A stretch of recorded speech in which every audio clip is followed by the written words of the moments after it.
Good morning, Dan. Good morning, Sam. Good morning, Mara. Good morning, Erica. Good morning. Good Good morning. morning. Good morning. Good morning. I was Morning. like checking my audio to see if I was like, are my headphones not plugged in? I can't hear anybody. Well, they're very quiet this morning. Because they're scared to talk. I don't know what's going on. Rutro.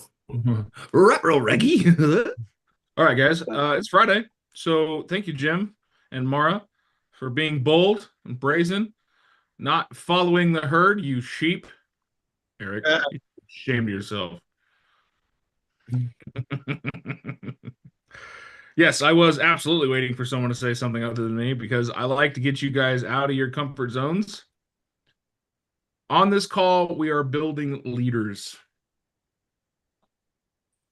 Like we talked about last week, are you leading your clients Hmm. or just taking orders? So, well, good morning. It's 8:03. I'm tired of talking to me. Let's hear from you. What are your win celebrations? Something you're just Sam proud of. I closed in an hour on one difficult transaction, Yeah, you do. and it's Nice. been a morning, but we're getting there. We're getting it done. Nice.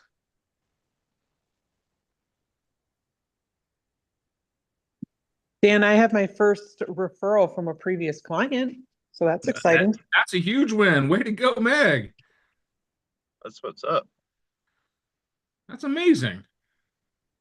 Did you guys know that you could schedule your closings, Eric? That you don't have to do them at 9 o'clock in the morning? Yeah, we had it scheduled. So it was supposed to be a RON or remote online notary because they weren't supposed to be here. They were signing at Fort Campbell, Kentucky. And I find out last night that they're in town, and now we're scheduled for signing at 9:30 in the morning. Jeez. I I don't was think I've like, ever that signed throws anything my at 9 o'clock in the schedule morning. drastically. Well, congratulations.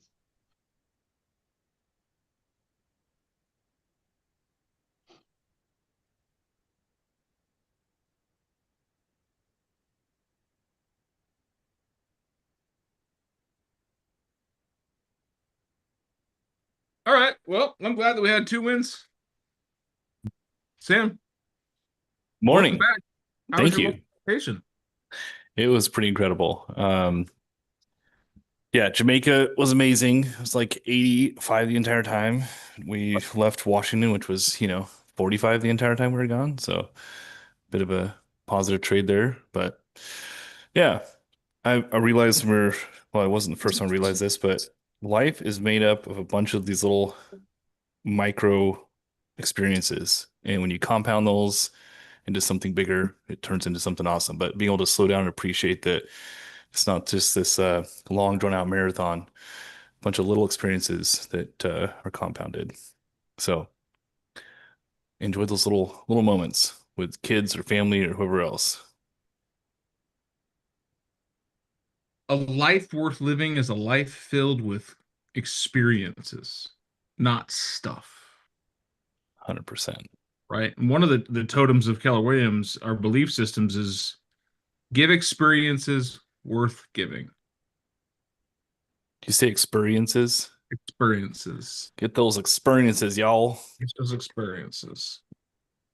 Guys, how many times as a kid did you do something and you're like, oh man, that was so cool? And as an adult, you're like, man, we had a pretty good life. All the time. All the time. So that I think that experience goes a long way, especially, I mean, even the experience along the lines of giving someone a world-class experience, Mm, they remember the trip, the destination gets foggy. They remember the energy, the words become muted. They remember the feelings of excitement, not that there was dread and joy mixed together sometimes. Because in the wash, it always comes out to a net positive. I don't know why. Our human brains are weird that way. Like I remember Disneyland fondly as a kid, but I can go back in my memories a little deeper and say, you know what? I remember my dad yelling at me because I asked him to carry me because my legs were tired. And I didn't remember that until my son was begging me to carry him because his legs were tired. Yeah. I was like, man, I forgot this part.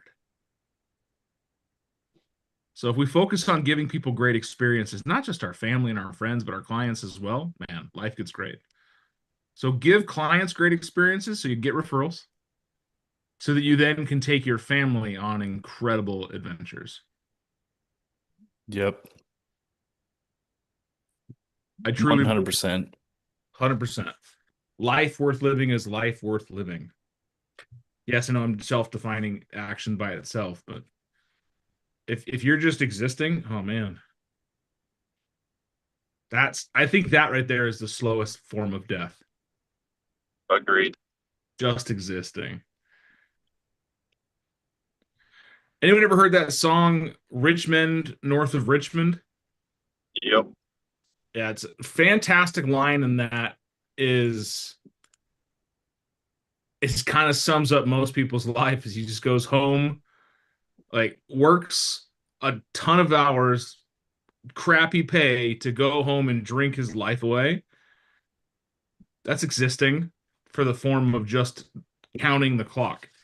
Man, I want to get to the end of this race with bruises and skid marks and mud stains, all kinds of stuff. And I want to look back and go, man, that was a ride. It was worth it. So, Sam, what are you seeing in the market? How are mortgage apps? Yeah. I mean, it's been a very unproductive, that's maybe the wrong word. It's been, yeah, like something. I'll think of it. It's still early for me. Rates are still trending down, right? We're sitting like right around 6% as a national average. But pending home sales and mortgage applications declined towards the end of January, beginning of February.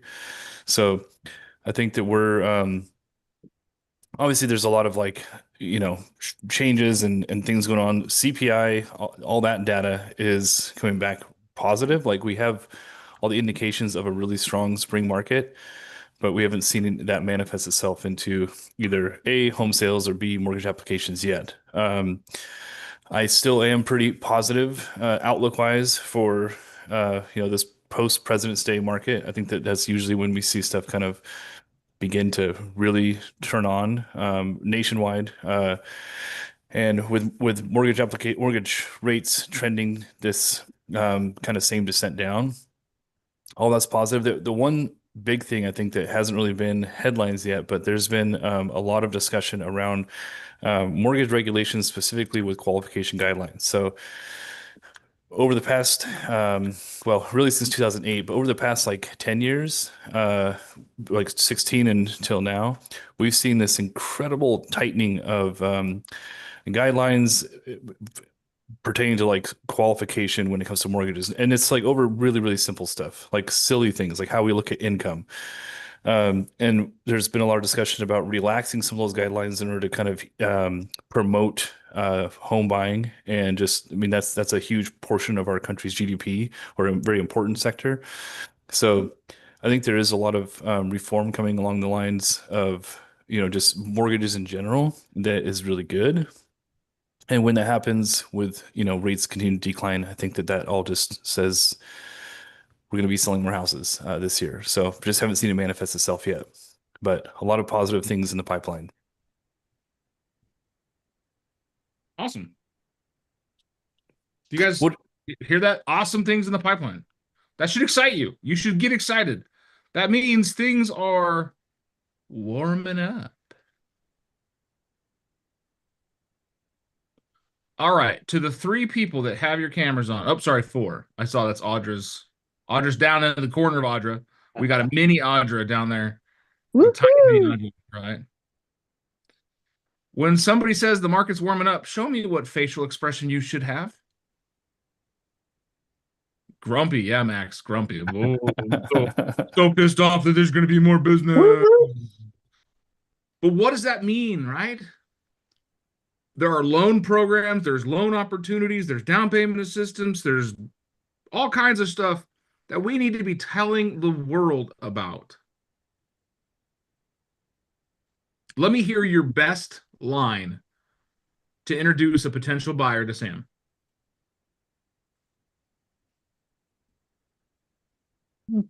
Silence. There we go.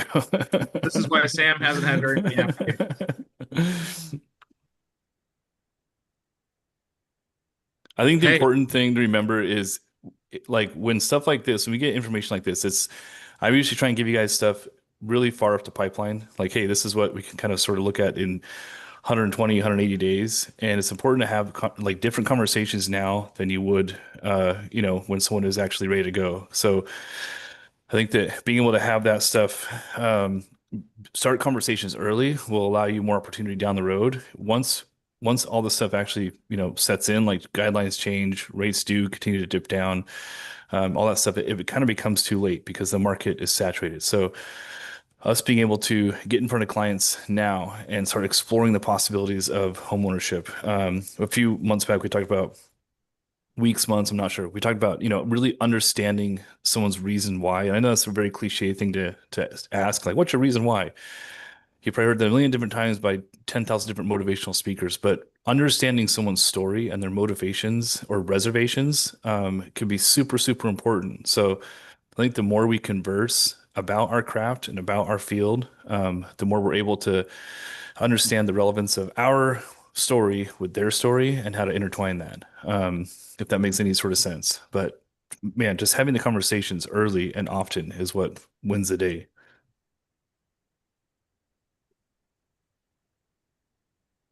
Mhm. If someone wants to buy a house, they don't think they got good enough credit. Sam, is that something you can help them with? Yeah, 100%. Yeah, I Okay, just tell someone wants to people, buy a hey, house I'm- and they think they have a terrible credit score. Sam, is that something you can help them with? Yep. There's so many different ways to resolve and fix credit issues. Hey, someone wants to buy a house. They've never bought a house before and they're afraid to talk to a lender. Hey, Sam, is that something you can help with? I'm usually very scary, but yes, I can talk to them. Mhm. Hey, Sam, I got someone who's bought a lot of houses and has their lender that they love. Can you help with that? Yeah, I mean, honestly, I love what I do. I like talking to people, even if it doesn't result in a net transaction. To me, it's kind of what you put out in the universe will come back to, 2 or 3-fold at least. So, yeah. What I'm trying to put out there, guys, is no matter what nonsense objection you're getting for potential buyers, you got a resource. Now, I know some of you have your trusted lender, your money people, and that's fine. And some of us push corporate agendas, some of us have team agendas. That's fine. I have those who show up for me agendas. Mhm. And honestly, and Sam knows this very well, I have jeopardized my own position in this brokerage to continue my relationship with Sam. And it's paid off because the other people are gone. But here's the thing. He's shown up for you. But I want you to know he's not just here as a talking head on Fridays. I want you to have the resource. So you know Sam, you know Steve. Having multiple people you can trust in the money world makes sense. Sam's got some programs and products out there no one else does. It's pretty awesome. And he's got that investor mindset. A little bit rogue, a little bit in the gray. Hey, man, I don't know how we're gonna, it's not black and white. Let's figure this out. That's what you need. You need someone that's willing to get in the mud and talk to your clients and say, listen, it may not be clean, it may not be black and white, but there's this, this, and this that we can do to get you into that area. Are you willing to do it? I'm willing to help. This is where you win clients right now, is having those conversations, especially the ones who are like, man, I would love to buy a house. I don't think I can qualify. What makes you say that? Right? We've talked about that one question. What makes you say that? Mhm. I just did this the other day. Right? What makes you say that? Well, my wife and I don't have jobs. We work for ourselves. Oh, you know that there are business loans out there that help people just like you. Oh, really? Yeah. One I get all the time is I don't want to talk to, I'll talk to the lender, but I don't want them to run my credit. Okay. All the time. So in that one specifically, in a lot of cases, we can do a soft pull on their, I know that. yeah. What's But I do with Dan, you know, what is it about running your credit that concerns you? Or what do you know about running your credit? You know, what do you know about that process? Hey, I totally get it. I wouldn't want to run my credit until I was absolutely ready. Wouldn't you agree it'd be a good idea for you to get that information now so that when we are shopping for a house, we have all the information that we need to make a good decision? Audra, a soft pull is not a hard pull. A soft pull is basically it's taking all of the public available data. So you're not giving up anything personal proprietary, and it's building a credit profile based on that, which is kind of like what Credit Karma uses, what a lot of our credit card apps use. So it's accurate information to the point where Fannie Mae and Freddie Mac, they have their own desktop underwriting systems respectively, and they're beginning to use a version of a soft pull credit to validate findings. Prior to middle of last year, you had to do a hard pull in order to get an approval through those systems. They're changing that and sort of trying to relax those guidelines. I think part because of how accurate soft pull reporting has become. Almost scary, but that's a different conversation for a different time. And then Sam too, that everybody's got this misconception that a credit check will ruin your credit. No, it's the 19 credit cards you have that are going to ruin your credit. So Okay. Or the, You know, or the fine. That makes 27 sense. pools by 13 different lenders. yeah. Uh-huh. Uh-huh. That's good. That's good to know. Let So- people know that credit checks won't ruin your credit. No. So kind of two things to that with stuff like mortgages, specifically, you have a 120-day window in which to quote unquote shop for credit. So if you get a credit pull within a 120-day window, if you have multiple credit pulls done in that same field, so mortgage specific, the second and third, like the concurrent ones, will not affect your score the same as the first one did. As a rule of thumb, any credit pull I do, even if you have, an 800 FICO, I'm still going to look for ways that we can improve that overall score. My sort of methodology when it comes to credit is leave no trace. And I know it sounds super cliche and corny, but there's so many little tweaks you can do within a credit report, just by understanding how they work and how they report that I can usually like cover my tracks when it comes to, the potential score decrease that I will inflict by pulling it. So, if that makes sense, I think credit is it's a very fickle thing, but it's also like it's the backbone of like financial stability when it comes to your mortgage. Too often people will, especially first-time home buyers, they'll get their score up to a certain point during this qualification period. I'm just talking like 6 to 12 months prior to them buying a house. They'll buy the house and then they'll tank their score for a list of different reasons. But then they don't realize that a mortgage is something that you want to be able to be really flexible in. When rates drop, they usually drop for a couple days and then they get spiked up because of either investor backlog or just the market shifting. You want to be able to capture a low rate when we have a rate drop. During 2020, so beginning of, don't quote me on this, February or March, that whole year is a blur, so I don't know the exact timeline. When rates initially dropped, there was like a 48-hour period where we were locking people in like the flat 2%. There was one I locked at 1.95 and rates were super low. And then the 3 weeks preceding that, because like nationwide, the investors were backlogged with applications, rates spiked up to like 7%, which they weren't at 7%. That's just the rate sheet they were showing because they were basically saying, hey, we have too much business. We don't want anymore. Here's what rate we're offering. If you're going to try and do business with us, you're going to pay us a lot of money. So the reason I bring that up is like the market is constantly fluctuating. You want to be able to be financially prepared to make those really quick, nimble adjustments, and maximize savings. So we should probably have a whole call just on credit because it's super, super important and it's very misunderstood. But that one specifically that's a big deal. Mhm.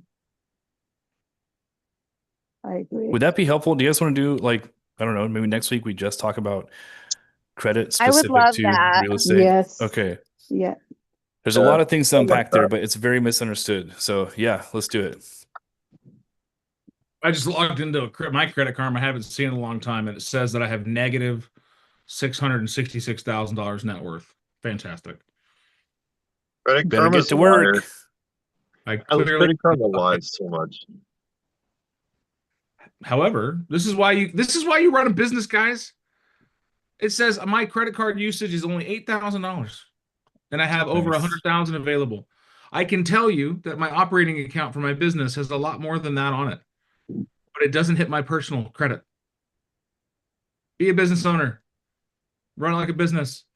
Keep yourself clean and clear.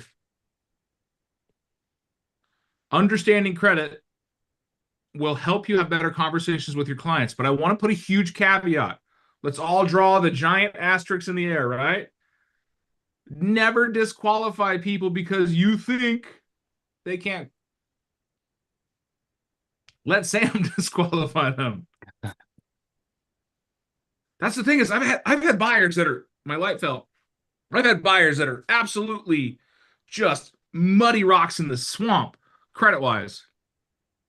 Got a deal done.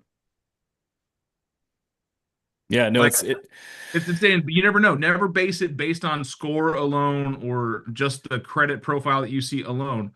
There are so many factors that Sam can, I don't want to say manipulate, but expose or find programs that work around because the lending world got really messed up in 2008. If you guys have never watched the movie The Big Short, you should. It is super accurate on what was happening back then in the mortgage world.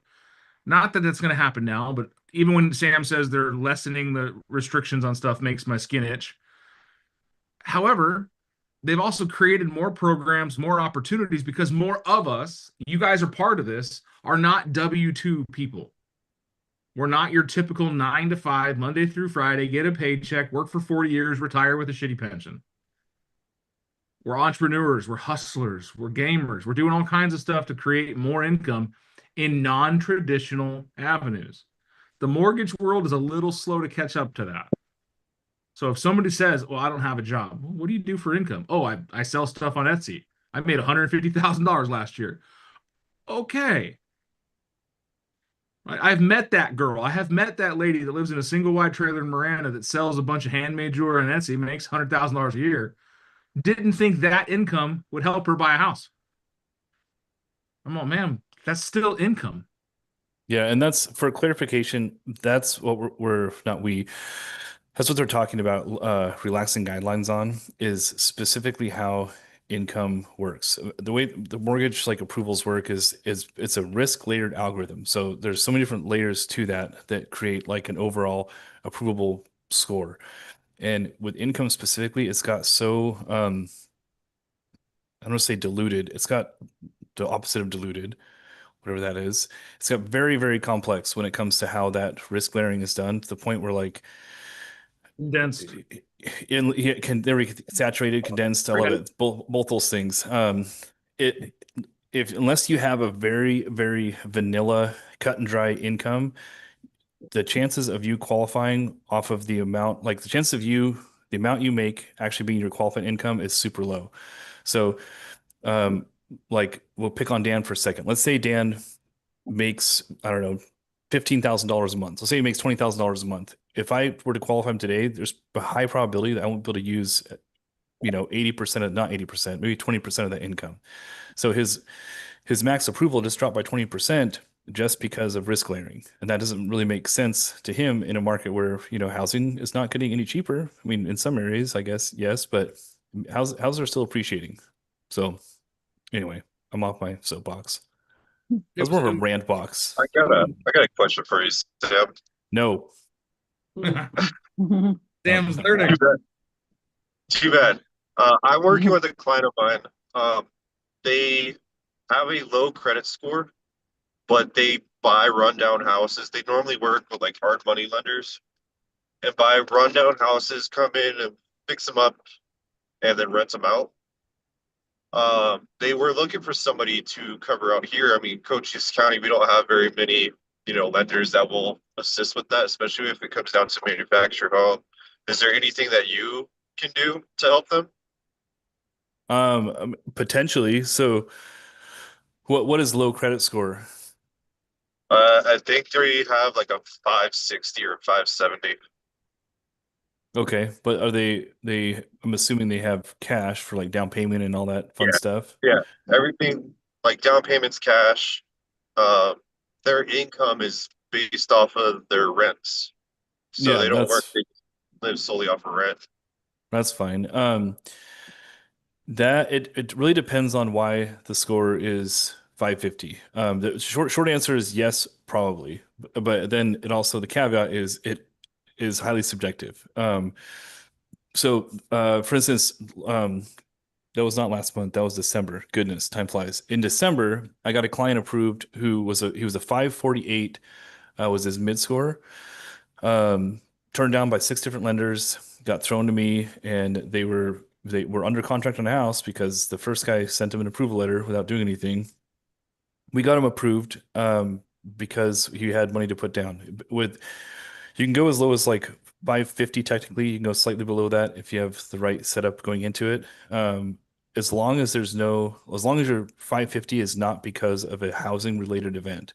So if he has like 4 evictions, on there, and then I don't know, self-reported mortgage late or rent late or something like that, that's probably not going to be a good thing. But if he's got a 550 because he had a car he bought at a side of the road car shop repoed, then I mean that's fine. He's going to get approved. If he has Would money that to be put down. FHA or conventional or FHA, yep. okay? I'm gonna send you several different people then. Yeah, let's make it They happen. couldn't get approved by anybody else. I mean, one of them has it's like a 600 score, and then a couple are in like the mid to 500s. But see if you can work something out with them. Yeah, let's do it. Sweet.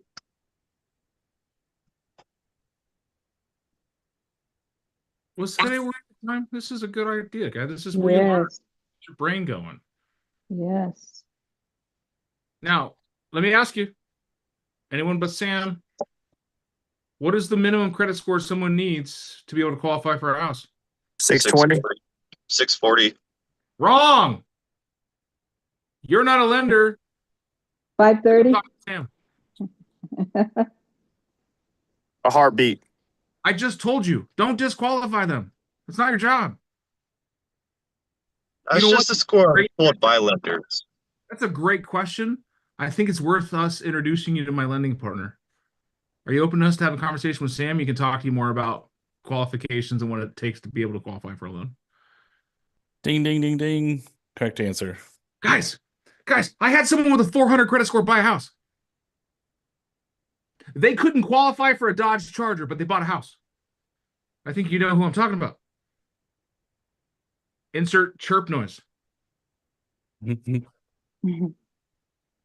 Guys, please do not disqualify based on a number alone. This is the opportunity to ask questions, get them introduced to a lending professional, let them do a deep dive because there's something there we don't know, especially when they have programs that help people increase their scores. So everyone say thank you, Sam. Thank you, Sam. You are very welcome. Thank you, Thank you, Audrey. Sam. I really love this learning Thank you, topic. Sam. So All right, next week we'll dive into credit specific, how it pertains to real estate and mortgage, and how you can understand it better to have better conversations. All right. Awesome, guys. Thank you so much for your time. Have a fantastic weekend. To the rest of you,